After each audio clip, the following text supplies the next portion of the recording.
Hey everybody, it's John Barrows with Make It Happen Mondays, episode 5, coming at you from beautiful Irvine, Texas. I'm actually down here for a conference that I got to put on here in about an hour, so might have to cut this one brief, but we'll see. See how the questions go. But today I wanted to chat with you about messaging and also trade shows. I was bummed out. Like I did Rainmaker 2017, or yeah, Rainmaker 17 last week, Sales Lofts conference, and there was about 900 people there, and it was a fantastic conference. And I gave a speech on the divide between sales and marketing and what I felt like the missing link was. And it was revolving around messaging, and I actually realized I missed out on a huge opportunity to do Facebook Live for that, because the presentation was about 45 minutes long, and got some really good feedback on it. So I gotta, again, just learning, trying to stay top of mind with this stuff. I should probably do this a little bit more often and do some Facebook Live stuff outside of Make It Happen Monday. So be on the lookout for that. Anytime I'm doing a presentation, especially at a conference, I'm going to be trying to light that up so everybody else can get some value out of it too. So with that, I was going to just summarize a little bit of what I talked about, and then also talk about trade shows, because trade show selling and follow-up is a little different than obviously cold calling and prospecting. So, and then obviously open it up for any questions that anybody has all the time, and I'm going to be monitoring that and answer whatever you guys have out there. So anyways, the divide between sales and marketing, I think, comes at if you go old school, right, and you go to Glenn Ross. Again, if you haven't seen that movie, don't watch it. It's a depressing ass movie. But watch the best 8 minutes of Alec Baldwin's entire career. Just go in there and type in YouTube Glenn Ross, and you'll see what I'm talking about. You know, in there he talks about always be closing, whatever, but he also talks about the fundamental process of sales, which is AIDA. Attention, interest, desire, action. And you know, if you really, that is the actual fundamental process of sales. It's the first thing. I looked it up. A guy by the name of a guy in 1898, a guy that his name was St. Elmo Lewis, came up with this, and he said these are the 4 mental stages we all need to go through before we buy something. First, something needs to get our attention. Then we have to be interested in it. Then we have to have a desire for it, and then we have to move to act. So if we really think about how long do we have to get someone's attention in today's world, you know, we have seconds to get people's attention. I mean, you look at your iPhone, right? You look at the name of the person and the subject line. If you don't know that, if you don't know the name of the person, you don't know the subject line, you move on, right? Or you delete it. Same thing with those auto dialers these days, where you're getting calls and you have to say hello twice, right? So you go hello, and there's a pause while your information comes up on their screen, and then you have to say hello twice, you know, the second time.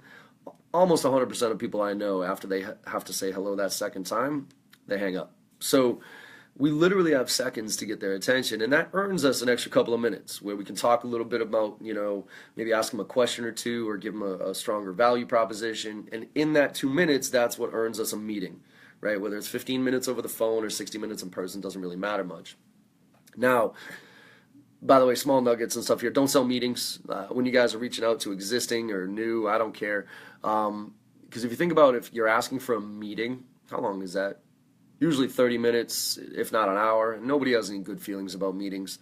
So when you say I'd like to meet with you, effectively what you're saying is I want to take an hour of your time and flush it down the toilet, and we're probably going to want it back. Are we good? So instead, sell time. Think about it. When you're prospecting, you are not selling your products or services. You are selling the next step. You are selling time. So quantify what you're asking for. Hey, what's the best way to get 10 minutes on your calendar? What's the best way to get 30 minutes on your calendar, right? That's what we're selling when prospecting. And so I lay that foundation because if you look at AIDA in sales and marketing, marketing usually does a really good job with the air cover stuff to drive that inbound attention. And then they do a decent job once we have somebody's attention. Like once we're like, okay, you know, sure, John, tell me what you got. But, you know, case studies, those type of things, marketing usually does a really good job there. Where I think marketing tends to miss, and I think where sales needs the most help, is that A phase for me as a sales rep, literally when I am making an outbound call or sending an email, what do I say to get someone's attention? Like, what are the words that come out of my mouth in the first 5 to 15 seconds of that conversation to have somebody say, sure, tell me more, how do you do that? And that's really what I tried to focus on at the Sales Loft conference, was what I call attention grabbers, right? Not elevator pitches. Elevator pitches suck in so many ways, at least historical ones, you know, the ones that we've been taught. They're usually way too long, super cheesy, all about us, right? And they're really general in nature in a lot of ways. So I talk about attention grabbers, like literally what can you say in one sentence, ideally, that can get somebody to say, all right, tell me more, how do you do that? And so the characteristics are short. You want periods and commas are the enemies. You tell me you do this and this and this and this, I self-select and say I'm all set. So specific, targeted. The more targeted you are with your message, the better results you're going to get. Concept here is CIOs in the healthcare industry have different priorities than CIOs in the manufacturing industry. If I understand what those priorities are, I can speak that language and I can come up with messaging that's a little bit more specific to them. Obviously, if I do research on them and I'm very specific, that's the best case scenario. You got to have it so it's conversational, so it's not a pitch. Nobody likes pitches. The other piece here is what others say about you is way better than what you say about you. All right, what our marketing department say about us being, leading provider of whatever. Who cares? What Gartner says about us being in the fourth quadrant, yay, third-party validation. But the number one thing that we have and the best material that we have is what other people say about us, what our customers say about you. And that goes back to also what's unique about your business, what's unique about your solution. And once we get into the middle of the sales process, that's where the real uniqueness comes out. That's where we can really kind of uncover the client's needs and really pinpoint how our solution is different and can solve them. But on the prospecting side, when we're reaching out to them, it's real hard to differentiate yourself, right? Because all of our competitors can kind of say the same thing. They can kind of they could even lie about it just to get that conversation going. We say, oh, we have the better, faster, cheaper, or whatever, or our people are the difference, that type of thing. Like, do you think your competitors are out there going, look, our technology is awesome, but our people suck. Oh my God, our people are horrible, right? I mean, they're saying the same things that we are, but there's one thing they have a really hard time lying about, and that's what's unique about each and every one of us, and it's the results we drive for our customers. That is the number one unique factor that all of us have, especially in the prospecting side of the house. And that is the easiest thing we can use to create messaging that gets people's attention. And so what I talked about at Rainmaker, and I'd share with you here, is if you're trying to come up with messaging, throw away the elevator pitch. Nobody gives a rat's ass about how great you are or how about you're the leading provider of or any of that crap. The only thing people care about is them and potentially other people like them. And because I don't have a ton of information about you directly up front, I'm going to take a swing at using some other analogies of people like you and seeing if I can get you to bite. So as an example, the way I create messaging is I reverse engineer case studies. I look at a case study, I look at the bottom of a case study and say, okay, what was the result that we drove for that client? So we showed this company, and that turns into my attention grabber. So I want to be able to say, hey, we showed this company in your industry how to drive these type of results, and I'd like to talk to you about it. And I want to stay away from stuff like, on average, our clients see a whatever 32% increase or up to a whatever. That's all marketing speak. Let them have that. When it comes to sales, I want to be able to say, look, you fit a profile of somebody that we've done some awesome work with. As a matter of fact, this company in your industry, we were able to show them how to do this, and I'd love to have that conversation with you. All right? That is what potentially could get somebody to say, how do you do that? Right? And that's the goal with our messaging, is we're trying to get somebody, when we say whatever we do, we're trying to get somebody to say, tell me more, how do you do that? All right? And that's how I create those attention grabbers. It's the easiest way to do it. Now, if you don't have case studies, go get some. You have clients. I mean, unless you're a brand new startup company with 0 clients, and if that's the case, I would do everything I can to go find that ideal customer profile and offer my services to those clients at probably a pretty heavy discount in return for a case study or a testimonial that I can then go and spread the word to everybody else. But unless you're that startup, you have customers. You might not have a full-blown marketing department that can go out and get formal case studies, but you have customers that are happy, hopefully. My recommendation, go talk to them. Go grab lunch with them. Ask them, hey, if somebody were to ask you what we do for you, what would you say? And if you can put any quantifiable metrics around that, that'd be fantastic. Or just simply say, hey, what were you doing before us, and then what you doing after us, and what was the difference? Whatever they tell you, take that, go find a bunch of clients that fit that profile and call them all up and say the same damn thing. Hey, I was just talking to one of my customers at lunch, and they said before us they were doing this, after us they were doing this, and I'd love to chat with you about it because you fit a very similar profile. That messaging right there allows you to try out different things, allows you to be very specific, and again, don't focus on what you can do to help them. You have no idea what you can do to help somebody that you're reaching out to who you don't know, but what you can say is you've helped other people like them and get them to make that connection, all right? So that's really what I was, focusing on at Rainmaker, is to try to, because I was sick of all these technologies and all these, people talking about all these new processes and technologies and stuff to solve this problem between sales and marketing. And I don't think you need it. I mean, this problem's been going on forever. I've been in sales for 20 years. I have a marketing degree. I have a marketing background. I've been hearing about the divide between sales and marketing for 20 years. And it hasn't gotten any better. I still hear the same shit. So forget about the technologies, all that other stuff. A nice, easy way is to, for instance, have marketing come in and do a lunch and learn for us in sales and say, okay, here's the persona we're going after. This is the person, right? This is what they care about. In 2017, right? Not in general, but in 2017, this is what CMOs in the financial services industry are really focused on. Here's a case study that we have that supports that. Now, here's an attention grabber, right?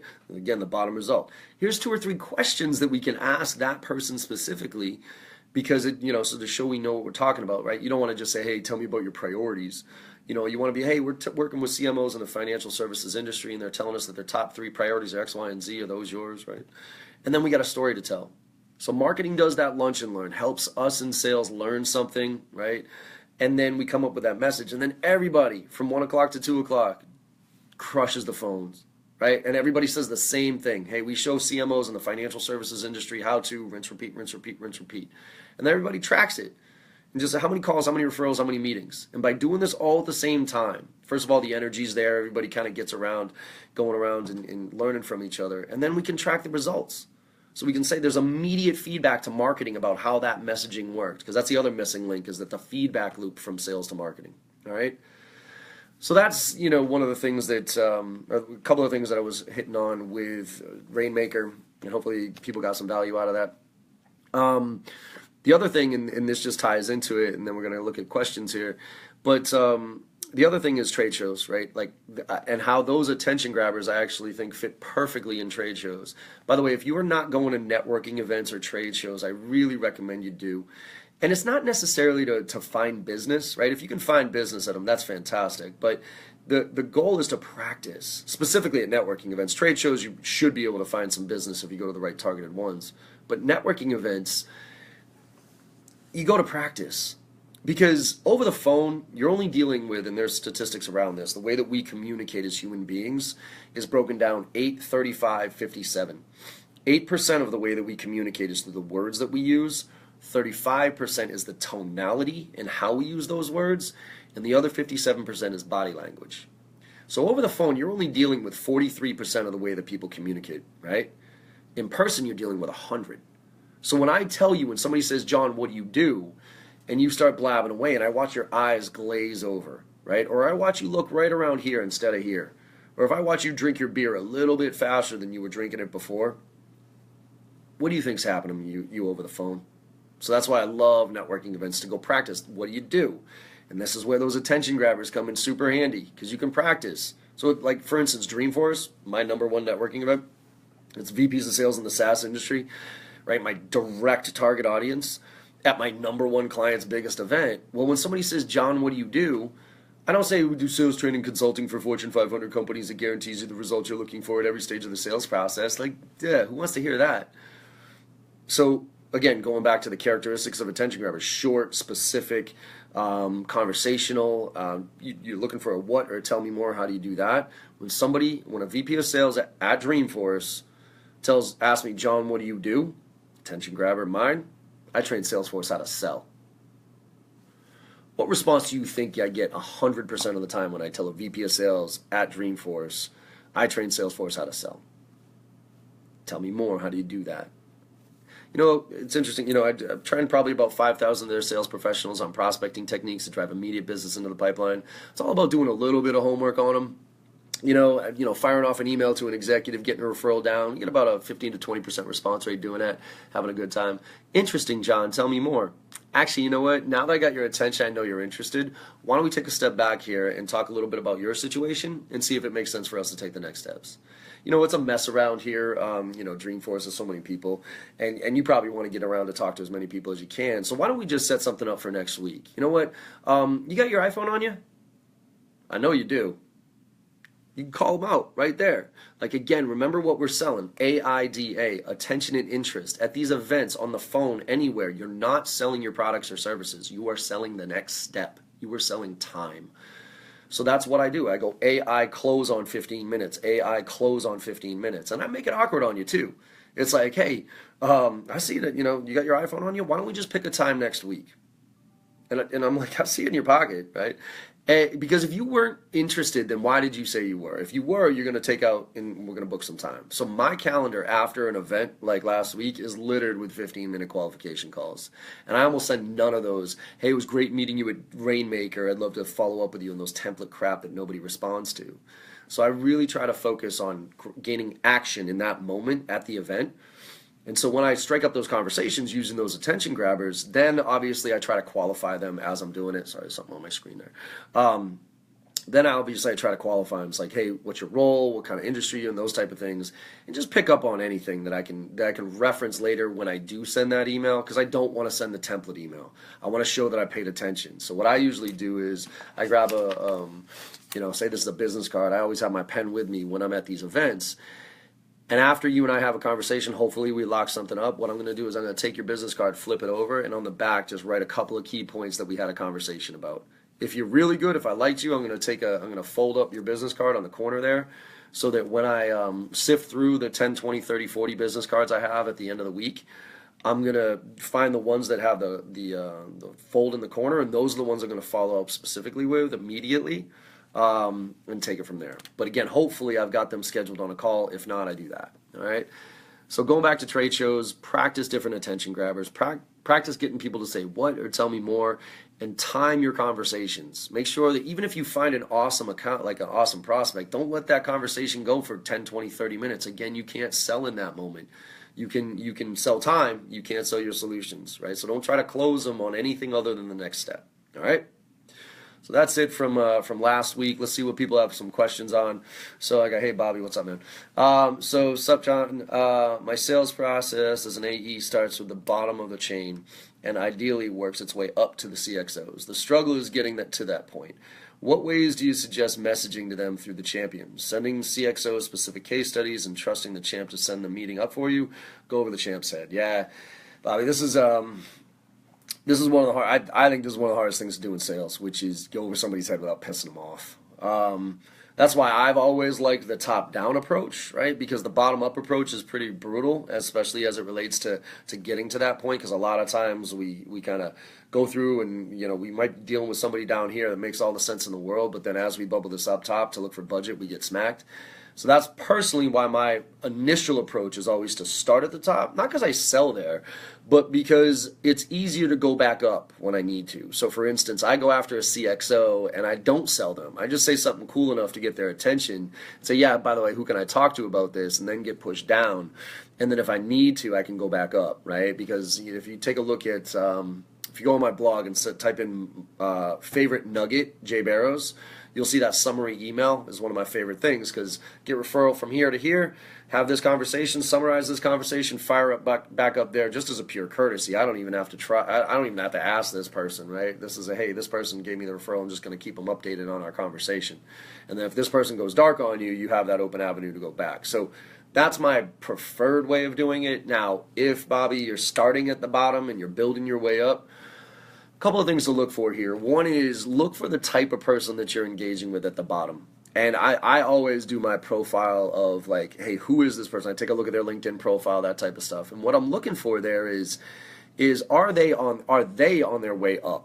Okay, in the sense that if this person's had the same job for the past 20 years or 10 years and had no upward mobility, this is not somebody that's going to take a risk in pushing something upstream. So I'm probably going to try to avoid them.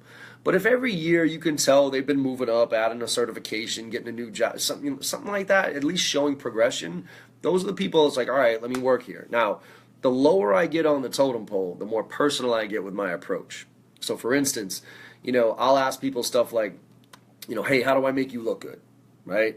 Especially if I know they're on their way up and there's somebody that I can work with. Like I use that question to get into Salesforce, as a matter of fact.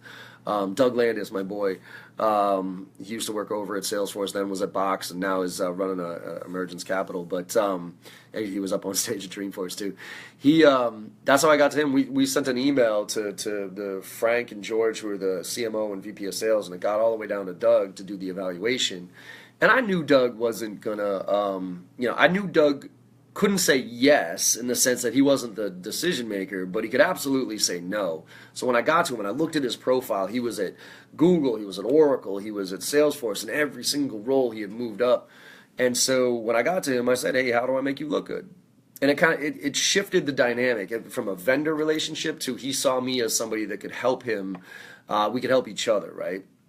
And so, but when it comes down to really getting up to, you got to be careful with your question here, Bobby, about champion, right? I have a very specific definition of champion. There's got to be two clear, because there's fans, coaches, and champions. Fans are people that are usually end users who love our stuff but have zero bearing on the decision. Coaches are people who tell us what we need to know, who we need to talk to, that type of stuff. But the problem with coaches is you hear stuff from them like, hey, you didn't hear it from me, but this is what's going on. And then champions. Champions, for me, have two very specific characteristics. One is they can steal budget. They can steal budget. They don't have to be the decision maker or the person with the budget, but they can steal it, all right? And the other is they agree to be your champion. You actually have the conversation with them. Right? And for me, VPs of sales, it's actually pretty easy to have that conversation. I can straight up say, hey, you're going to be my champion on this one, and they're going to know what that means. Most other industries or people, it's a little awkward to ask. I did that to an HR person once. I was like, you'll be my champion on this? And she was like, what the hell are you asking me about? And I was like, all right, I'm sorry. But you can ask in other ways, right? And this goes back to, for instance, I'll do a session here on negotiations. And gives and gets in negotiations. So here's a give and get, right? Somebody says, hey John, can I get that discount, or can I get a few points shaved off here before I bring this upstream? I say, sure, you know what, I'm gonna have to go fight for you internally on that discount on my end. Let me ask you, if I fight for you internally on my end, and I get you that discount, will you be my champ? Will you fight for me internally on your end when it comes time to make this decision? That's effectively saying, will you be my champion, without saying, will you be my champion? Because there's really only two responses to that question. One is absolutely, John, we got to make this happen. The other is anything other than that, right? Because if you hesitate when I ask you, you're going to be my champion in whatever way I want to ask that, I'm not where I need to be. So I got some more work to do. And so going back to your question here, Bobby, like again, be very careful about how you determine who a champion is, right? Usually at the lowest level, they just can't be because they're not involved in the decision. If they are, great. And it also depends on, I guess, what you're selling. But the key to moving this upstream is asking them how they're going to present this. What are some of the metrics they're going to use to justify this? What are some of the roadblocks that they would see in order to get there? How many times have they made this type of decision in the past, and how's it gone? Which ones have gone well and which ones haven't? So these are all the things so I can coach them through how to present my solution to the ultimate decision maker. Again, obviously, I want to see if I can get my access to them. Not to go over their head and have them not be part of this, but to have them be there with me. And that's why ultimately my favorite way of going over somebody's head without pissing them off is to ask them questions that they don't know the answers to. Right? And I don't mean this from an insult. Like, I don't want to insult you, but I want to make sure. I realize in my career that if I can't tie to one or two of the top priorities of the organization, if I can't tie my solution to that, the likelihood of me selling anything significant is not high. And so that's why I dig for those. And a lot of times people way below the power line really have no insight into those or how what we're talking about aligns with that. And so I'll ask them questions about, hey, when your CEO stood up in the beginning of the year, what do they say their top 2 or 3 initiatives were? And how are what we talking about here, how does this align with those? And what are some of the metrics you're going to use to measure the success of this? Right? Again, a lot of people below the power line don't really have insights there. And when they give me either vague insights or I don't know, that's when I say, look, it's all right that you don't know that, but I need to know because I want to make sure that what we're developing here is going to hit that mark. Because you and we could be in violent agreement right now about this solution and how much it makes sense for us to bring in. But if we, as we bubble this upstream to go look for budget for this, if it's not crystal clear how it aligns, an executive is just going to smack us, and we are going to waste a lot of time together here. right? It's not just me, it's us. I don't want to waste our time here. So could you help broker that conversation? Again, I want you to be on this call. But if you show them the types of questions that you want to ask those executives, you might get a better chance because it might make them look good that they're bringing some legit sales rep who knows what the hell they're talking about to the table, all right? So try to ask them questions that they don't know. If not, try to get access to those people by saying, hey, so be more assumptive sometimes, like, hey, so when does Sarah need to be involved in this? And, when do you want to present, when should we present to Sarah, that type of stuff. Use like inclusive language there. And then if they flake on you, just do everything you can to coach them to how to present this and maybe even put the presentation together for them, all right? Hopefully that helps. All right, Lily, what's up? What if results are tracking less favorable with a new client than a case study that helped close their business? What sales role is setting realistic expectations, either given specific or unknown? What sales role setting realistic? That's a good question, Lily. I think the case study stuff is a blessing and a curse, right? Because you could set the motion in play for a case study, and all of a sudden it doesn't turn out the way you want it to. So, I think for me, what I do is I try to find the metrics that I want to show, that I know I can hit a home run on, and I try to introduce those early as far as my qualification into the client from a sales standpoint. So this goes to your part of sales expectations here. For me, for instance, like a couple of things I ask for is, what's your average deal size, what's your, current conversion ratios, and those type of things. And I ask those because they're kind of obvious questions to ask to a VP of sales for what I sell. I do sales training. And then what I do is I use those later on to help from a negotiation standpoint, because when somebody starts asking me, John, how much does this cost? And I tell them, and they're like, whoa, holy crap. And then I can say, well, okay, you said your conversion ratios are X and your average deal size is Y. If I got you one extra deal this year, wouldn't that pretty much pay for the training? So it helps me from a negotiation, but it also sets the stage for that case study. So later on, like if I have to give a discount, for instance, I can say, okay, you know what? Happy to share with you that discount. Let me ask you, will you be a case study for us if I can give you that discount? And it's like, all right, cool. And then what happens there, that's a formal process where I hand it over to marketing and say, okay, here's the metrics we're looking to impact. Here's how it's going to work. You have to have a hand-holding approach to those ones, right? Because if you don't, you're leaving it up to the client and to hopefully, manage this appropriately. But everybody knows that they don't internally. They need help. So with those clients, specifically those logo clients, I would actually sit down and think through, like I'm trying to do this for myself. I need to get a lot more prescriptive for my clients on what to do after the training, right? And be like, okay, here's, day one, you're going to be doing this.